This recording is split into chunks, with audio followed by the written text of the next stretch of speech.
Although we say that our movement has grown since we were founded in 2003, begins with the dream that one day there would be a team for humanity, we know that our real origin of our movement lies in our collective primordial dream about our ultimate identity. Who am I? It is through this common dream that the respective paths of humanity's team and Ken Wilber happened to meet. When we research the quest of our identity, we find evidence in the ruins and in the oral traditions of a time when people enjoyed a heightened state of consciousness, and evidence of technological advancement, exploration, and mapping of the cosmos and the globe. And we come across scientific principles that are considered as being modern day, among them cosmology, medical science, and architecture. For a number of reasons, this knowledge that was recorded as symbols that served as pointers to who we really are and as to how we may achieve our highest potential got lost along the way. Together with the growth of the world's population, we are witnessing an accompanying growth in complexity. We may say that the world has never been as complex as it is right now. It is mind-boggling and at times emotionally overwhelming. And the world continues to get more complex and cacophonous as we confront the major problems of our day. Volatile financial markets, extreme religious fundamentalism, climate change, and environmental degradation, failing education systems, ongoing violence, wars, and poverty. Never have there been so many disciplines and worldviews to consider and consult in addressing these issues.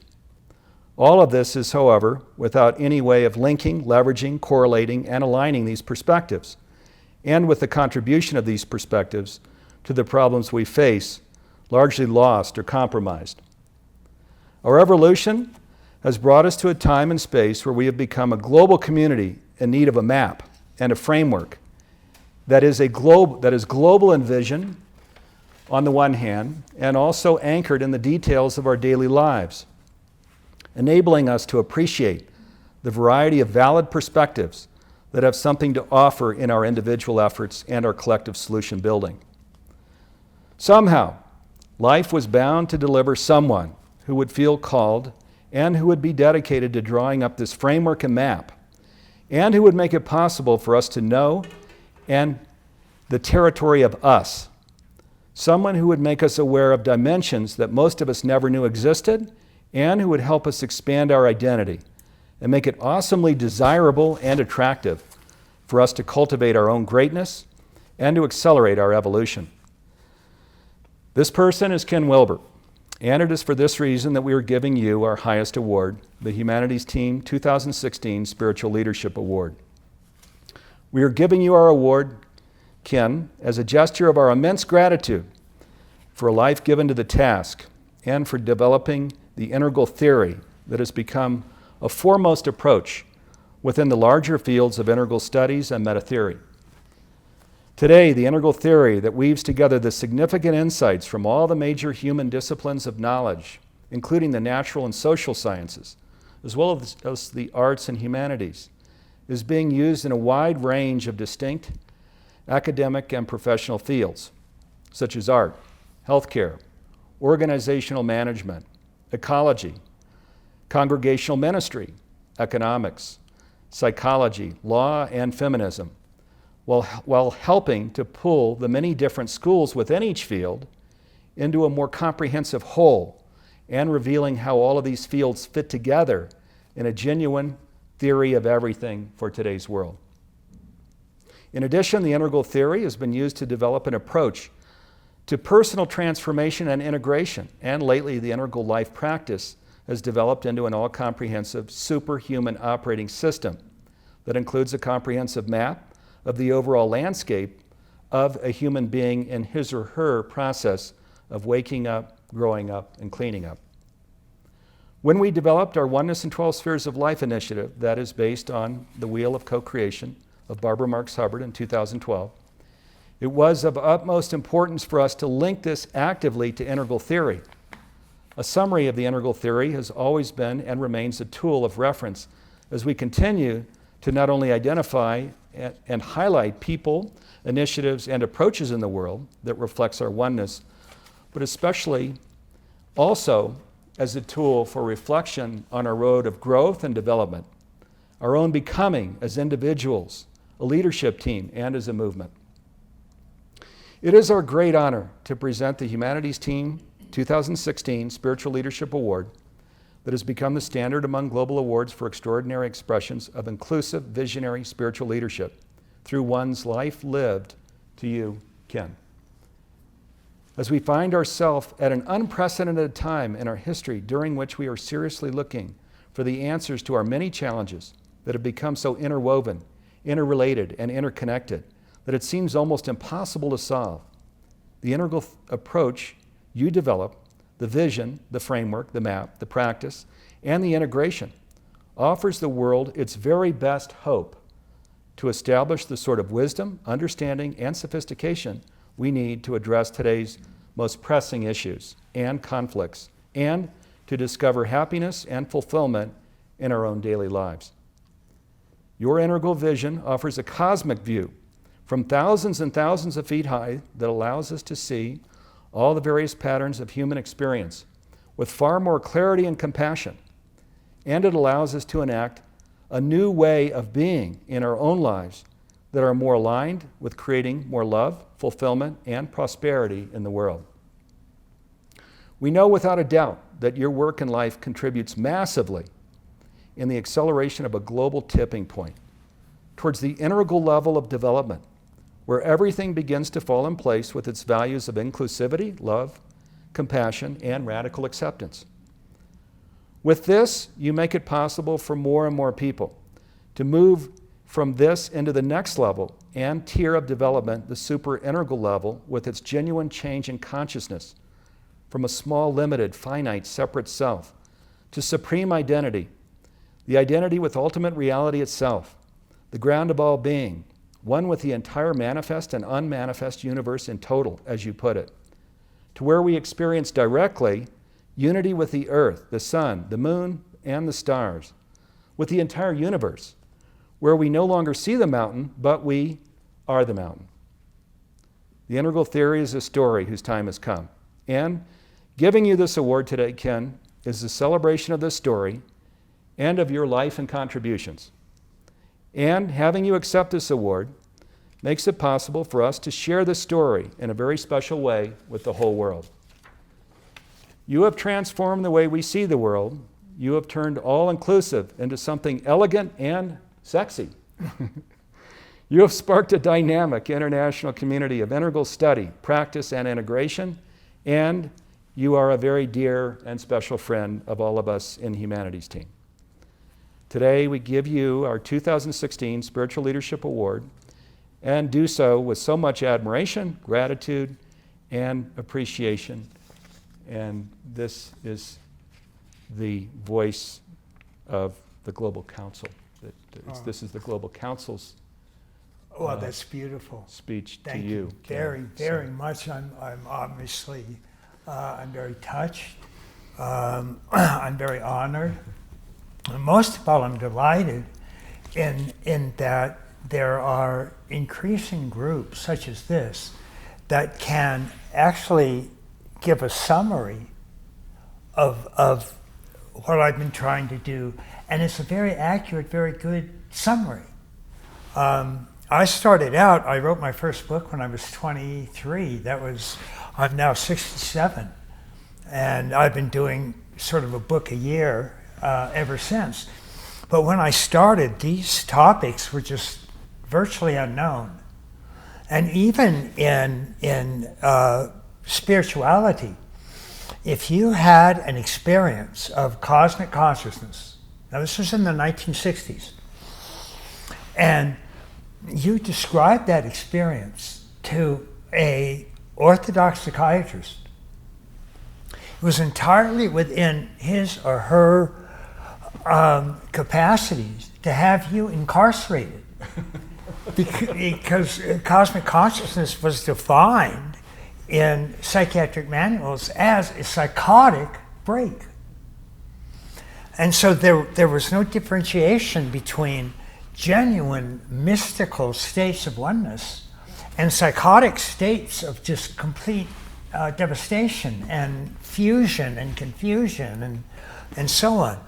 And so the field, just even 30 years ago, was hardly even here. There was hardly even something working on it. Now, of course, there were scattered areas. There were individuals interested in mysticism.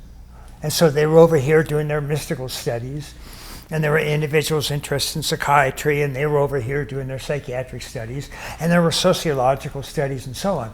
But none of them were at all at that time tried to see what similarities they might have, how they might be dealing with essentially similar points, and that they could each bring something important to this picture.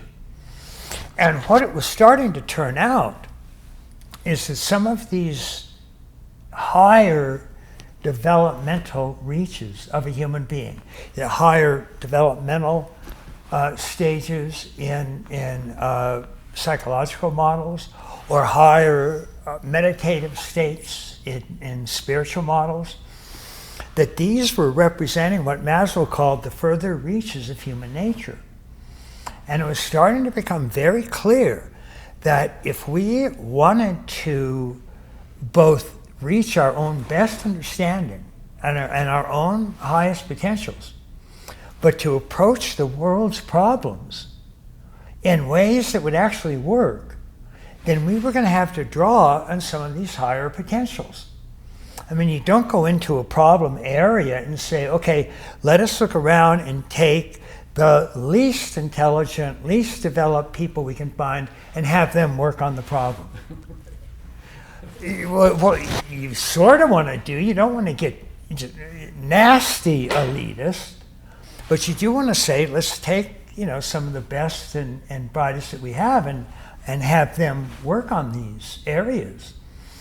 And so what I had started to do is, and all of my formal studies were in the hard sciences and in medicine. I went to Duke University in the medical program, and then got my graduate degrees in biochemistry.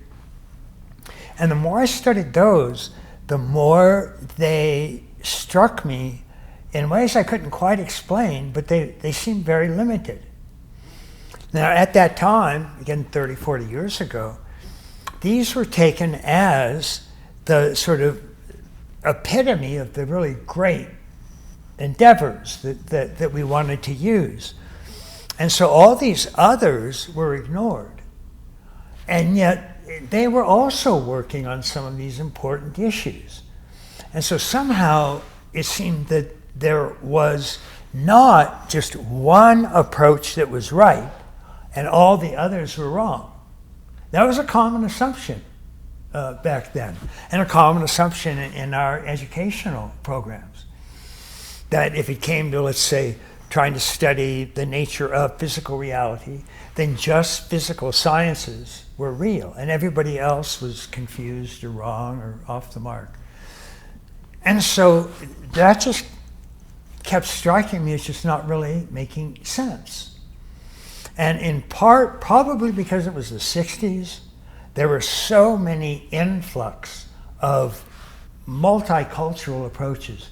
There were all of the Eastern religions, Zen and Vedanta and Taoism and Tibetan Buddhism and mindfulness and so on. These were all pretty much new to the Western world.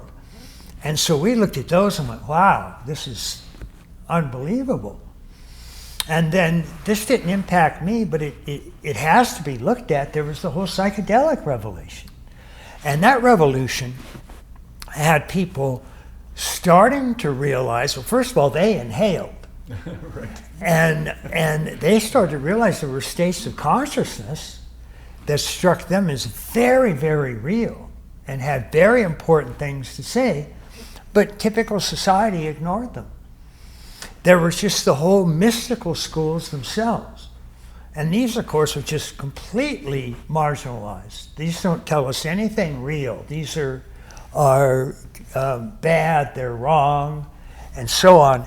and they don't fit with our theological models about the way things should be. But this whole period started opening up a grab bag of things that appeared to be true, but they were different types of true. They were a new type of approach that we just weren't making use of. I happened to be attracted to many of them. And if I had a problem, it was I was attracted to almost all of them. Because I would try one, and it worked. It made sense. So I said, okay, that's real. And then I go over here and try this, and oops, that one worked too. And then this one, oh, that worked too. And so when I did my first book, again, when I was really quite young, and I was actually got the idea for it when I was in medical school at Duke. But I'd always thought that that's what I wanted to be, was a doctor. And my family is from the South, and so Duke was sort of the Harvard of the South. So it was just assumed I would go to Duke, and so I just ended up there. And the more I looked around, the more I realized it was leaving out all these other things that I thought was important. And so I found it very hard to just narrow down to one small slice of reality and one very narrow group of practices that were supposed to give us that reality. And so as I kept looking around and kept looking around, I started the first book just looking at all these various schools that attempted to make humans happier, or more awake, or more enlightened, or more happy with themselves. Sort of the ultimate self-improvement courses. And this included everything from things like Freudian analysis, to Gestalt, to Jungian, to all the mystical schools, to Catholic centering prayer, to Zen, to Tibetan Buddhism. And as I looked at all of those, they broke down in about 6 or 7 different groups. And each one of them assumed that there was a particular thing that caused human unhappiness. And in order to get happy, you had to fix that thing that was broken. Now, each of them had a different thing. And so their recommendations turned out to work for that thing, but they often disagreed with all these others. And that's what really didn't make sense to me. Because since I had tried almost every one of these, and I got something really important out of all of them, why were people not using all of them? And so the fact that they would just choose one, and if you mention these others, almost every one of them would tell you why they were wrong. And that just didn't fit with my experience. I just sit there and listen and go, it just sounds like you're just taking shots at this, and you don't really know what it is. So as I looked at all of these 6 or 7 different schools of happiness or self-improvement or awakening or enlightenment, whatever you wanted to call it. At first, it just looked like if one of them was right, all the others had to be wrong, because they couldn't all be right the way they were claiming. And so I kind of looked at it, and finally one day it dawned on me that maybe they weren't all dealing with the same aspect of human consciousness. Maybe consciousness actually existed more like a rainbow, a spectrum, and that there were different bands of awareness, different levels of consciousness, and that in each of those levels, one of these different schools worked. It took that level as being the real level, and the only one that was really worth working with. And so they developed techniques that were very effective at that one level. And then you go to another level. So in Freudian psychoanalysis, for example, the idea was to strengthen the ego. And the way they defined it, the ego was that which could fight off instinctual drives. So of course you wanted a strong ego to be able to do that.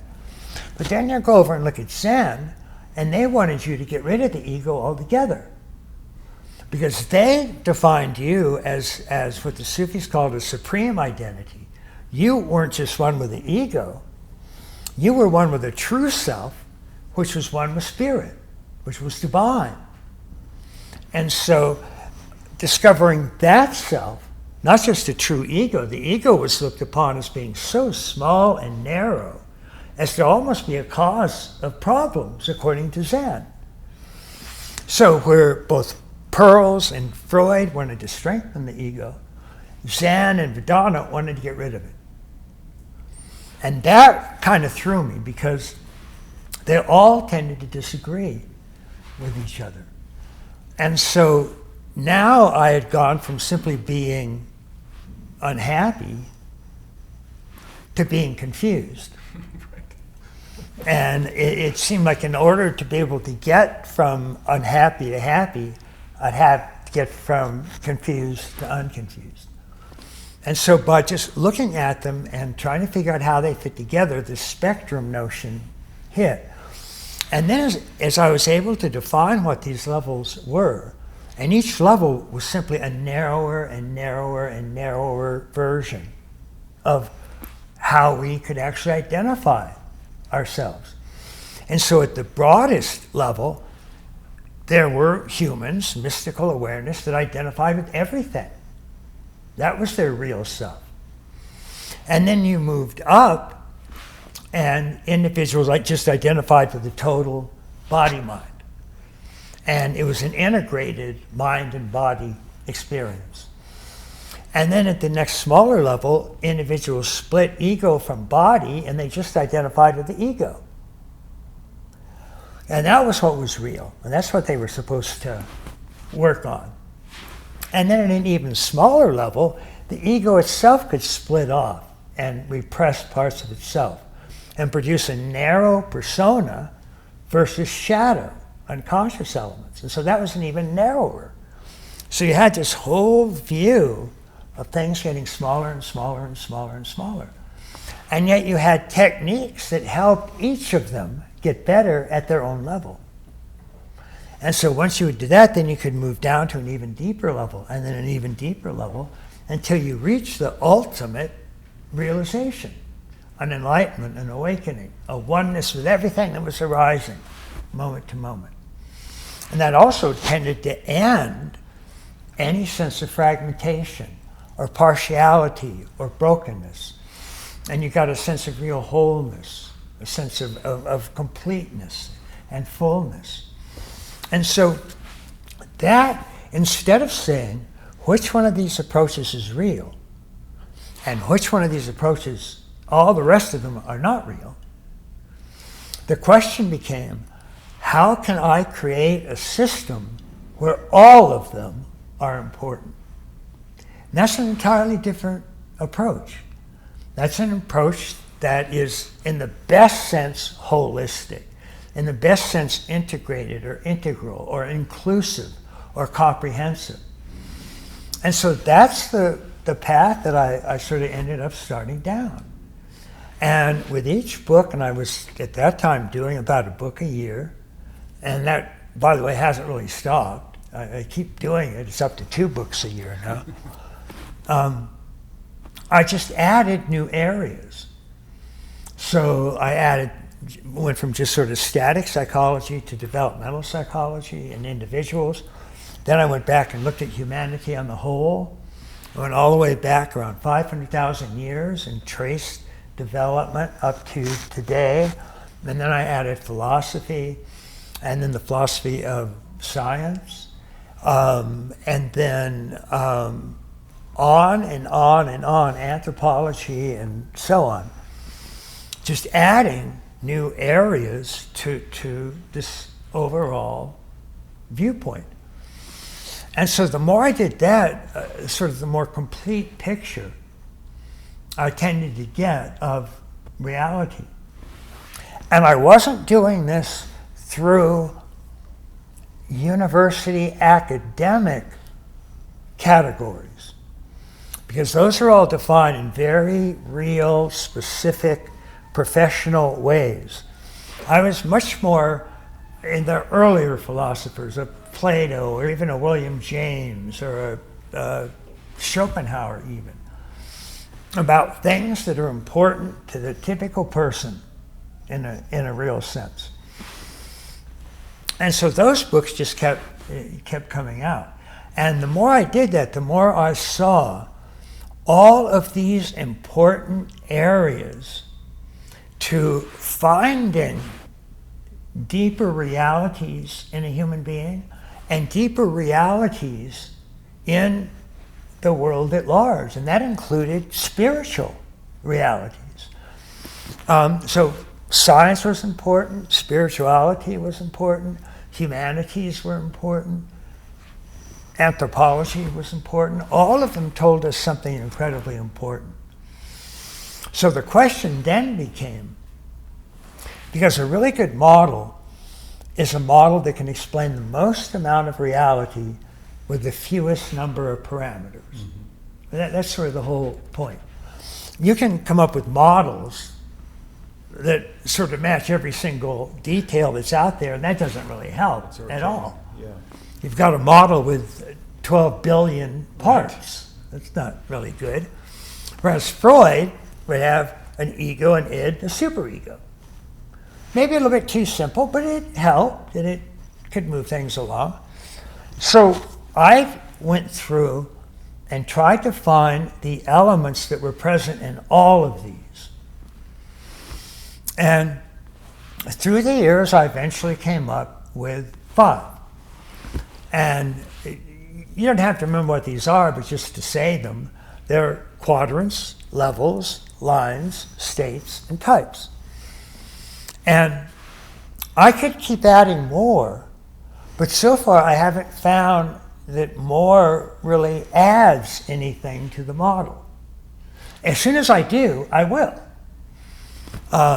And again, I went from just looking at one quadrant in the upper left to all 4 quadrants with a dozen lines and over 12 multiple intelligences and 5 or 6 major states.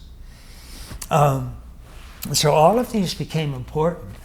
And we would tend to use simple phrases like showing up, waking up, growing up, cleaning up, to refer to these different areas that human beings could discover deeper aspects of their own being and therefore become fuller and freer, which was important. So towards the end of this, one of the really major things that we came up with was that at the very least, human beings have 2 different types of spiritual engagement. One is how humans think about ultimate realities. And this is generally called spiritual intelligence.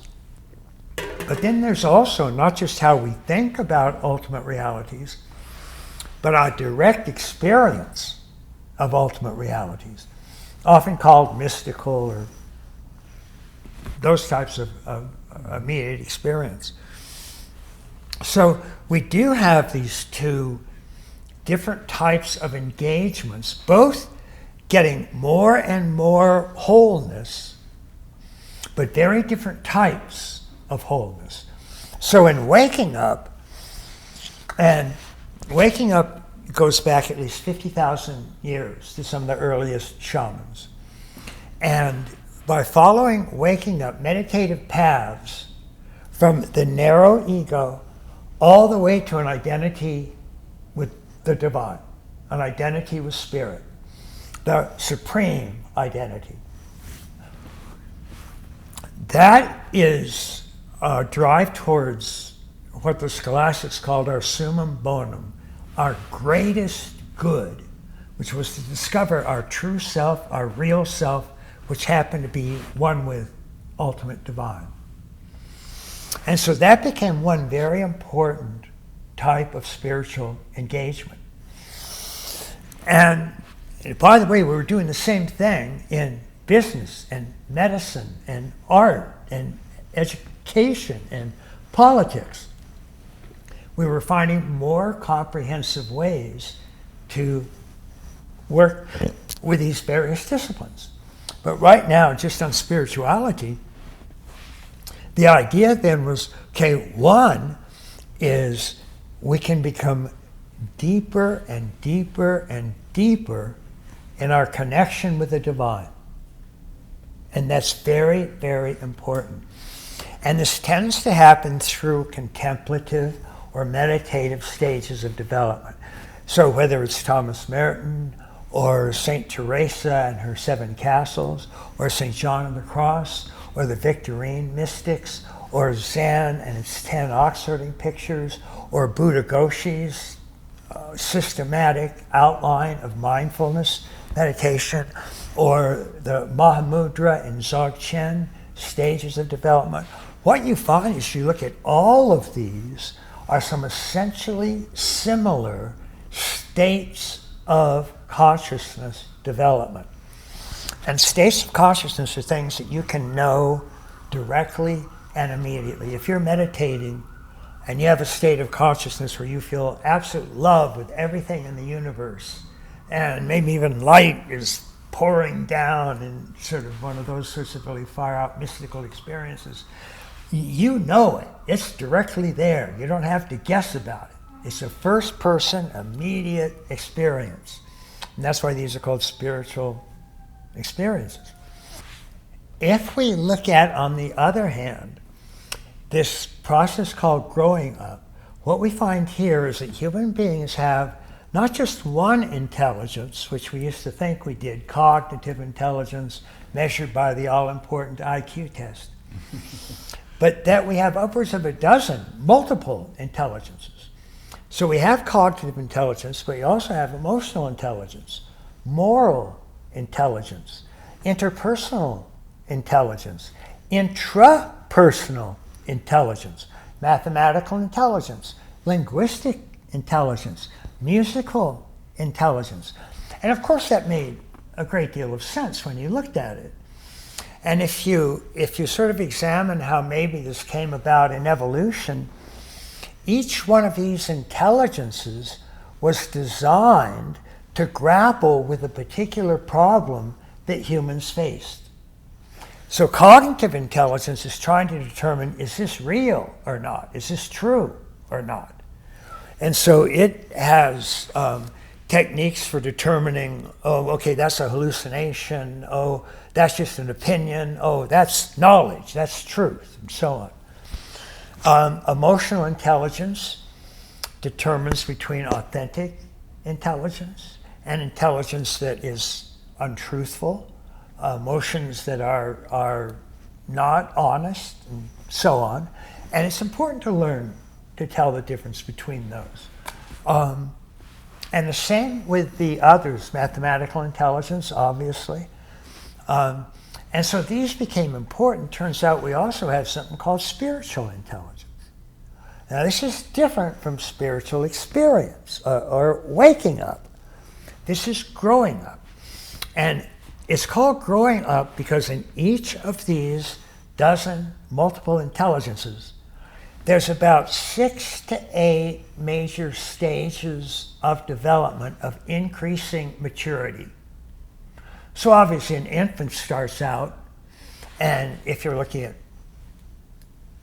interpersonal intelligence, or even emotional intelligence, any of those, cognitive intelligence, the infant in the first 6 months of life, it can just barely form images.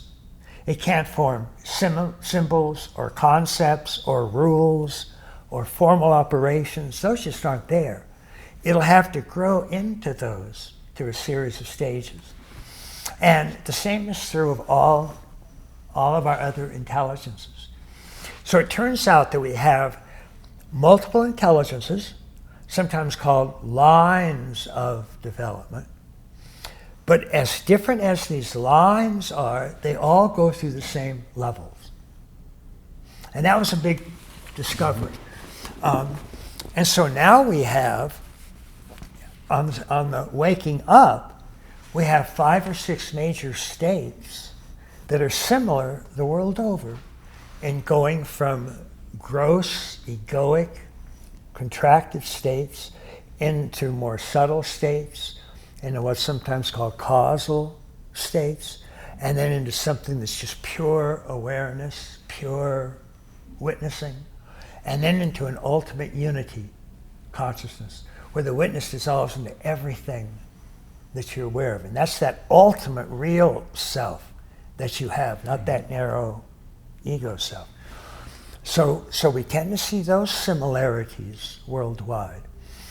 And then when we look at the stages of growing up, again, different developmental lines, different multiple intelligences, but same levels. So something like cognitive development, which sounds very Western and heady and abstract. It's been tested in over 40 cultures now, including rainforest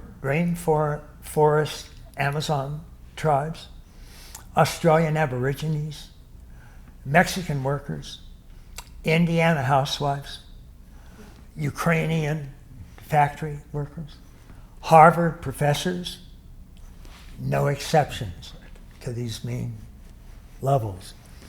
So these are 2 profoundly important discoveries about the human mind. And this understanding of states and starting to see the maps of states that humans, again, that goes back maybe 50,000 years to some of the earliest shamans. But structures of consciousness in growing up, those are only about 100 years old. And that's the reason that no major spiritual system anywhere in the world has these growing up levels. They all have waking up stages, but not growing up. Right. And this turns out to be disastrous. Because the waking up stages, and again, there are many different ways you can summarize those stages, but a very simple one is, and Carol Gilligan actually uses this one, but the earliest stages she calls selfish. We call it egocentric. And then the next stage, and she's tracking female moral development when she does this. So this is an example of the moral intellectual intelligence for females. And then as the woman continues to grow, she expands concern from just herself, selfish, to what Gilligan calls care. So that means a whole group of people she now cares for. So she expands her growth and identity, because she's also expanding what she considers herself. She now considers all these people as in solidarity with her, as opposed to non-tribal people, which are always viewed as demonic or a radical other. Right. And in 9 out of 10 cases, war was the result. So then the next stage, if the woman keeps growing, she identifies not just with one group, but with a whole series of groups, ultimately with all groups. So she treats all humans fairly, regardless of race, color, sex, creed, tribe, nation, religion, because there's a common humanity. That's a very wide scale. And then the highest, she calls integrated.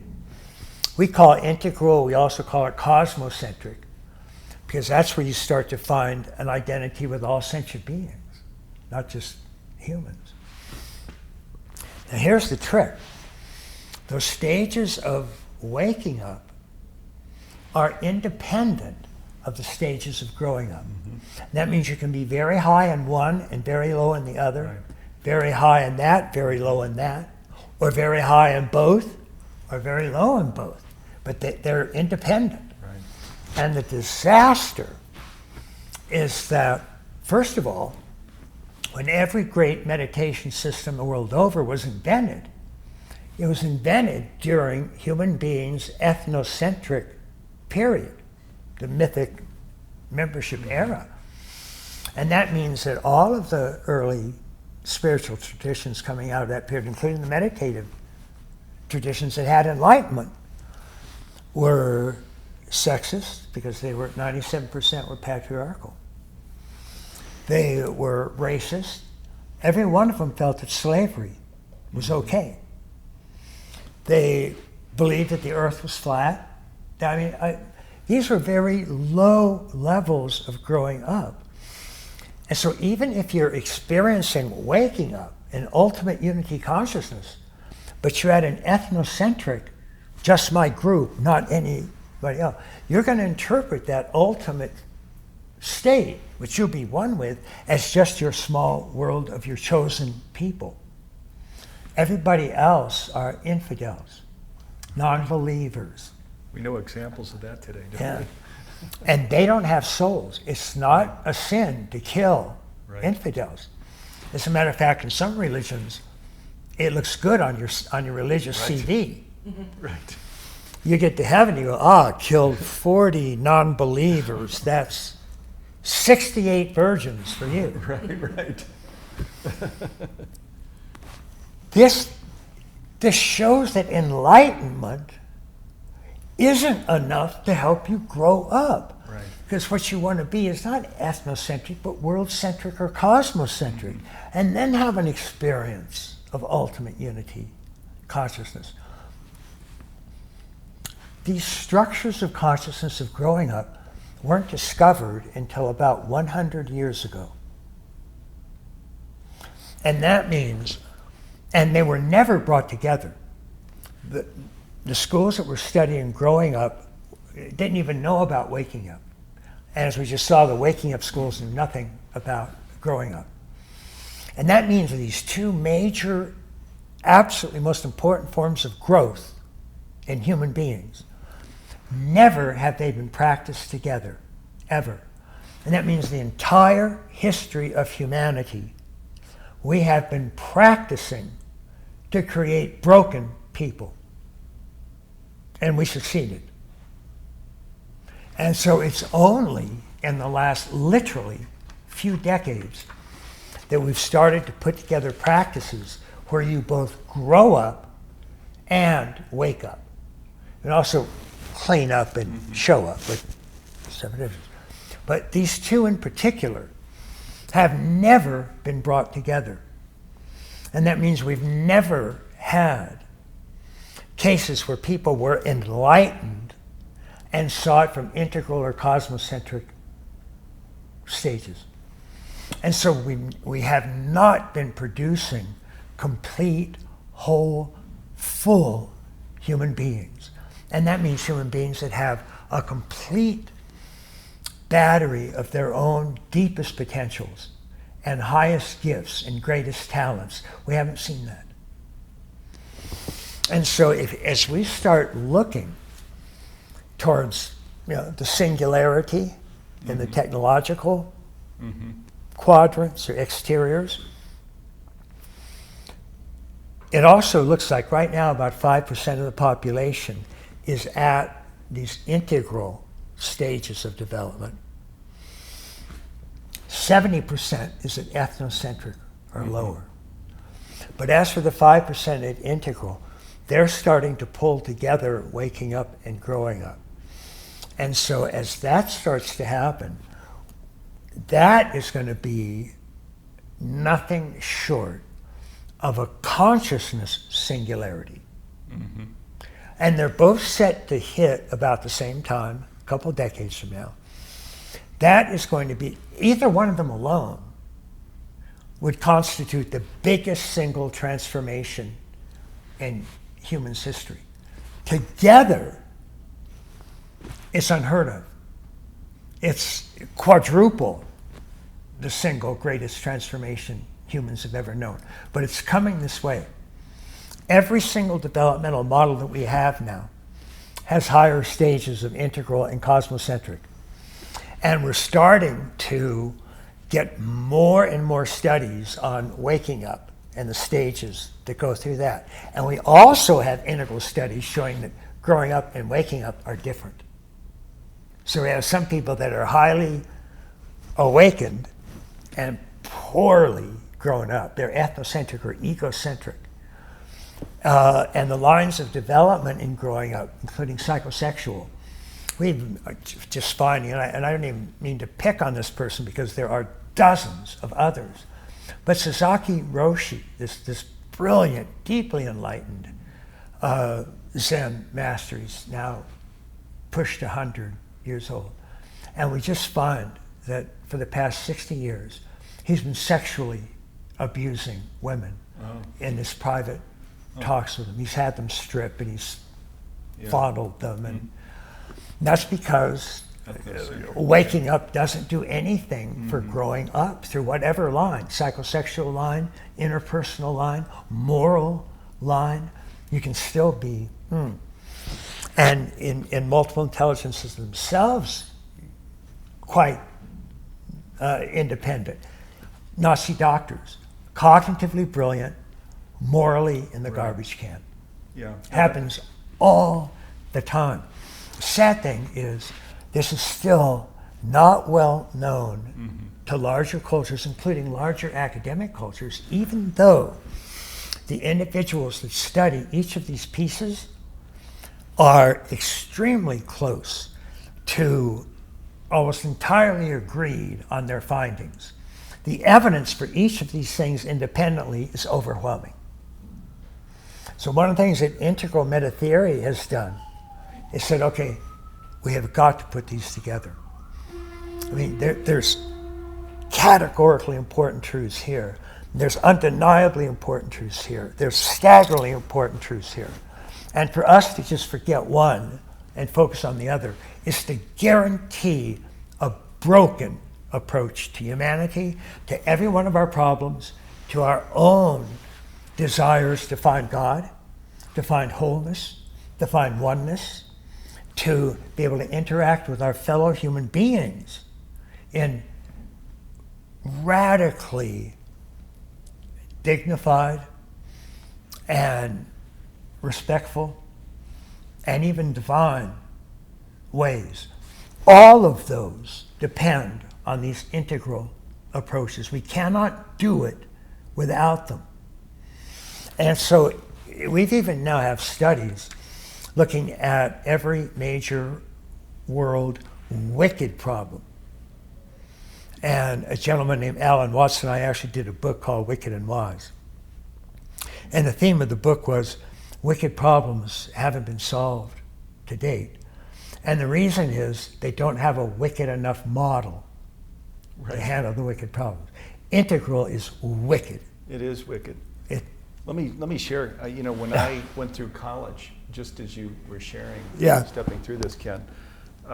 In psychology and sociology, it was the Freudian model, the this model, that model, where they were all pointing in different directions, and it was all a different problem, and they all came up with a different solution. Yeah. And this is the beautiful thing about the model that you've created, is that there's the complexity, the multi-dimensional, the evolutionary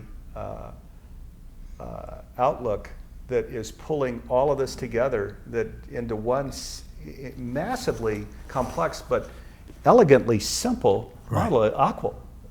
It all can, even though you say stages, states, etc. But you can actually bring it back to aqua. I mean, as simple as something like aqua. My God, where it's just external on one side, individual, collective, and then on the other side you've got internal.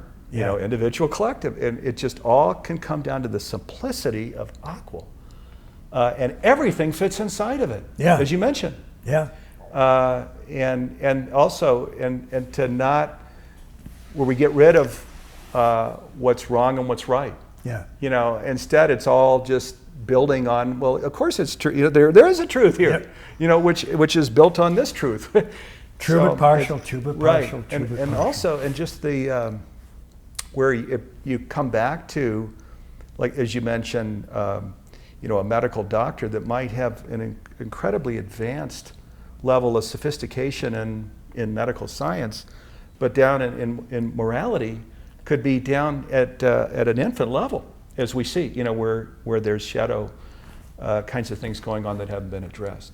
So we can honor people for their contributions at one level and see at other levels there's some real work to be done. Absolutely. And this is one of the first things that we've had to do, for example, with gurus, spiritual teachers. Mm-hmm. It Right. used to be 1,000 years ago, 2,000 years ago, because structures of growing up weren't understood, cleaning up wasn't understood, showing up wasn't really understood. What was understood is a contracted egoic state and a more expansive unity state. And so that's what the guru specialized in, taking you from this narrow state to that state. The guru could tell you nothing about physics, economics, relationships, on and on and on and on and on. But for this one central point of getting from narrow, suffering, contracted to expansive, inclusive, happy, that's what the guru did. And that was thought to be sort of the one major knowledge shift that everybody had to make. Right. And so if the guru said jump, you said how high. And you were just there. The guru can do no wrong, and your actual practice consists. And when you get mad at the guru, you think the guru is doing something stupid, or you think you're doing something wrong, your practice is to see how that is actually your own ego fabricating those things about the guru, and why you can't see that the guru is not only absolutely right, but is speaking as God, not for God, as Right. God. So now, the more we found out that the potentials that gurus have access to like other humans, and the more we saw that almost nobody was touching these potentials, including gurus, then the more ways became available for gurus to fail. Because there were dozens and dozens, multiple intelligences, quadrants, cleaning up, you name it, that they had no idea was even there. Right. So they weren't even addressing it. Yeah. And when they were addressing those things, other than ego to Big Mud, they were just making it up. It was just whatever they knew about, whatever came to mind, whatever they could think of. And 9 out of 10 cases, they were off the wall. They were no more correct than anybody else in the village. Right. And villagers that were actually doing sort of engineering, feats or something, knew much more about mathematics or some of the early understood laws of physics than any of the gurus did. And yet the guru was supposed to know everything and do everything, and you looked at the guru for ultimate answers. And that has led to one disaster after another disaster after another disaster, to the point now where in Western cultures we don't trust gurus at all. Right. And that's going a little bit too far in one direction, because what we do want is knowledge of meditative growth and development. It's one of a dozen areas, Right. but it's a central one. And so we want people that know that. Now, if you have to go elsewhere and do psychotherapy, and if you want to get a doctorate in mathematics, go to MIT, Right. don't go to Mount Baldy Zen Center. So that's part of what we're learning to do. But by expanding the areas that we can grow our potential, then the greater and the greater chances we have to actually grow into them. And our fundamental, if we're going to just narrow down dozens of things that could be done using more integral approaches, the one that's looking extremely important is this growing up and showing up, growing up and waking up. Yeah. Because waking up is still like mindfulness can really help people get into more enlightened states of awareness, but it doesn't do anything for their growing up. Right. And if they're egocentric or ethnocentric, in some cases, not only is it not going to help, it's going to make it worse. Right. Because if you have an ethnocentric prejudice, and you have a Satori, big mind, ultimate unity, great liberation experience, it's going to come down like the voice of God and cement your ideas as being God supported. So you're going to believe these things all the stronger. You're going to be more prejudiced in some ways than you were without it. This isn't helping. Yeah. This is not helping. This is making it worse. This is taking the world's 70% and making them fixated 70%, Right. Fundamentalist 70%, avid zealot 70%. You can see examples of it in the world today. It's huge. Well, Yeah. Look around the world.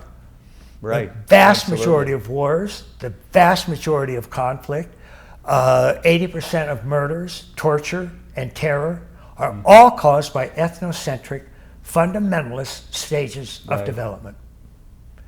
And the sad thing is, almost no experts, East or West, know about growing up stages that you have to work with to help move people through those if you're going to really address those problems. Yeah, it's And not that's a mainstream yet, disaster. but it will be. That's why we're here. Yeah, because well- it's, once you get something like this out in the world as integral, your integral theory, integral framework is, there's no stopping it. It's just going to, it's a snowball rolling downhill now. Is it mainstream? No, it's still a little snowball, but there's nothing that'll stop this now. Yeah. It'll Well, be good. that's what I want to thank you for, and we're going to discuss some other things later, so maybe I'll kind of stop there. Yeah. But I did want to try to give a little bit of indication of why these integral approaches are fairly new, why they're exciting, because they've never been done before, and why they have real possibilities of helping solve wicked problems that we are not going to solve otherwise. It's a very, very exciting and encouraging and optimistic time in the midst of some of the most frightening, pessimistic, scary events that are happening. So, thank you very, very much for recognizing how important these approaches could be and for joining us and helping get the word out. Yeah, well, thank you. And as you know, also, with the institution of business is huge. And you're right in the middle of that with us. And this whole growing up dimension is extremely important. Obviously, the waking up, but the growing up in business is extremely important. And you're really coming in, putting laser focus on that. And God, it's important that the institution of business evolve in a direction that's healthy for the planet. There's a lot of work to be done, and you're helping a great deal there. So excellent. Thank you for that too. And just very briefly, did you see Robert Keegan's latest book called An Everyone Culture? I have not. No. Just very, very briefly, because it's such an important book. Robert is, of course, a very well-known developmental psychologist at the Harvard Graduate School of Education. Robert Keegan was also a founding member of Integral Institute and is one of the most impressive human beings that I've ever met. And our careers also sort of started at the same time. I had written 2 or 3 books, and then one of the first really important books I did was called Atman Project, which was done in 1978. And Robert Keegan's first really important book was called The Evolving Self, and that was 2 years later. That came out in 1980. And we've kind of been working along line ever since. And I just adore the man.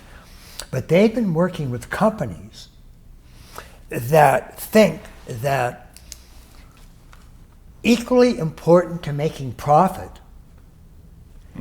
is helping individuals grow and develop to their own potentials. And that means growing up and working with multiple intelligences and working through the various levels of development to help them get it higher and higher and higher stages of growth and development.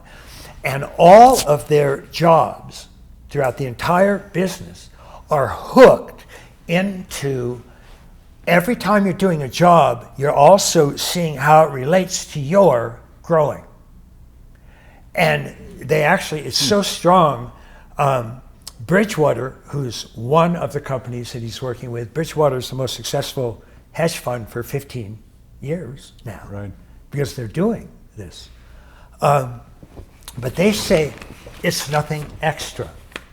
So in other words, there aren't two separate things. There isn't the business and the human growth. Right. They're one process of growth, and they see them working together. Huh.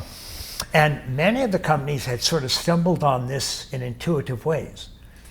But then Keegan and his team started working with them and developing specific practices and ways that they could look it over. It's called an everyone culture. Nice. Because every person in the company Right. is allowed to comment on every other person in the company, including an entry-level individual can make extensive comments on the CEO. Yeah. Critical. Yeah. Which is real oneness, Well, isn't it? and they're all posted on websites. Every person has a website, and they have all the tests they've taken, Myers-Briggs, developmental studies, and everybody can see everybody's. There's Wow. no such thing as a private area on the post on the website.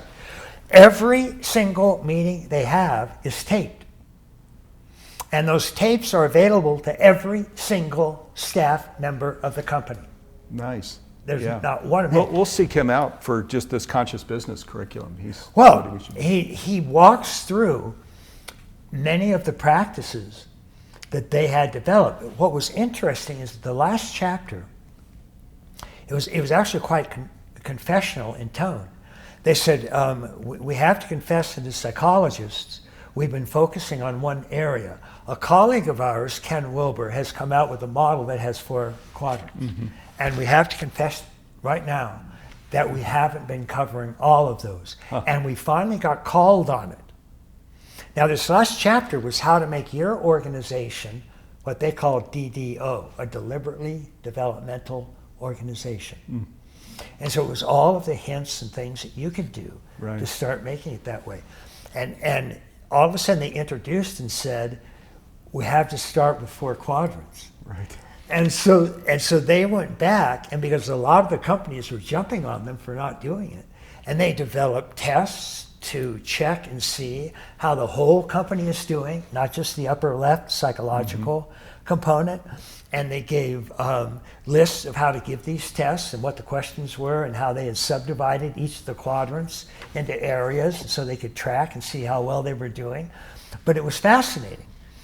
But they said that because in these companies it's a 24/7 job opportunity, they have never seen any organization anywhere, including in education or specifically summer training camps, where the possibility for growth was stronger. Yeah, that's awesome. And this is starting to happen in business. Yeah, yeah, that is, and you could see how that would attract, top talent, right? That people Some would be people very just excited about aren't them. going to like it. It's too much. They Yeah. don't want to sit and talk about their problems. Right. In these companies, most meetings start, people have to go around and say what's good and what's bad for them. And if that means my wife and I got in an argument this weekend, you have to talk about that. Yeah, Because they are convinced, and the data shows, that if bad judgments are made about what type of fabric to purchase or how to market this thing or how to advertise this thing, the first place to look is the mindsets that you're holding. right. Because if you're at too low developmental levels, we need to develop you up so you can take a bigger picture and let more data in. So we want to know what your mindsets are before we know the standard, Right. we screwed this up and we screwed that. How did you screw it up? Yeah, right. And they write that down, and it goes on your website, and the entire bloody company can read it. Yeah, And so they start to book out very arrestingly saying, every business in America, people are doing 2 jobs. One, the job they're paid for, which is they're trying to do the very best they can and work the hardest they can and be the smartest they can. But the second job that they spend just as much time on, they're not paid for, but they spend just as much time, is they hide their faults. They cover up Right. what they're not doing well. Yeah. They lie about where they goofed up. That's that second job. We kill that immediately. You have to tell that. Right. And right. if you don't, you've got 6 months, we'll fire you. Right, right. So the internal's creating the external, so they're going to do work on the internal. There's transparency on the internal. That's All the culture. of them get work Yeah, done. I'd love to read the book because I'm sure it gets It's into great. all of that. It's a real eye opener. That's exciting. So, but it's starting to happen, and we've seen it spread over all sorts of disciplines. One of the most surprising was architectural review, which is the Bible of architects, had an entire year subscription rate, and once every 12 months, once each issue, they had an entire article, what they called the Big Rethink, and it was 12 issues on how to completely redo architectural based on an aqua framework. Wow, nice. And they went through all of it. Yeah. We have to knock this down, we have to knock this down, we have to have levels, we have to have an understanding of lines, Right. we have to have the quadrants, because we're always just picking on structure and stone. And it was an impressive presentation. We have integral nursing. Over 1,000 nurses a year are being taught using an integral model. We have dozens of integral medicine facilities around there. So there are over a dozen books on integral Christianity. Yeah. So this is starting to catch on, and so there's some hope that this can actually carry forward. It creates wonderful clarity because it takes people off the altar as we see that there are these developmental states and stages to all of this stuff. Yeah. And so, as you mentioned, there's no longer a guru. That it's not that simple of you're just guru and it's black and white. No, they're yes in one area. They're in developmentally Right. stages and states. Yes, maybe at A+, but let's look at the other 13. How are we doing there? Yeah. So we come off the altar and we get back to reality. Of what is so, and also all of us can get there. Yeah. Because we've got these clear stages and states. So, with a clear journey, and we can look transparently at where we all are, And so it's wonderful. Yeah, that clarity, which is what the integral theory and model is, it creates clarity where it was modeled, and as you mentioned, when you went back to your college days, where it was just all black and white, and there were 1,000 different blacks and whites. So what are we going to make of this? Yeah. So it's wonderful. I mean, it truly, it has changed the world. It is changing the world. This is probably a good opportunity for us to walk up our award, so you can see our award. Yeah. So thank you, Ken Wilber, our 2000. That's beautiful. It's an honor to present you with this award. Oh, thank you so much. Happy that it's for you. Yeah. So we're That's really gorgeous. really grateful to give you our, it's a small token of our appreciation, but and we're here again on behalf of all of our Global Council. These are the leaders of our functional team, which we call the Worldwide Support Team. Also, the country coordinators and country contacts that are located all over the world. So we're here to give voice to all of them. That speech I read is from them. We just, we're here to honor you. Wow, you're the one that has created this model. What a fascinating story too.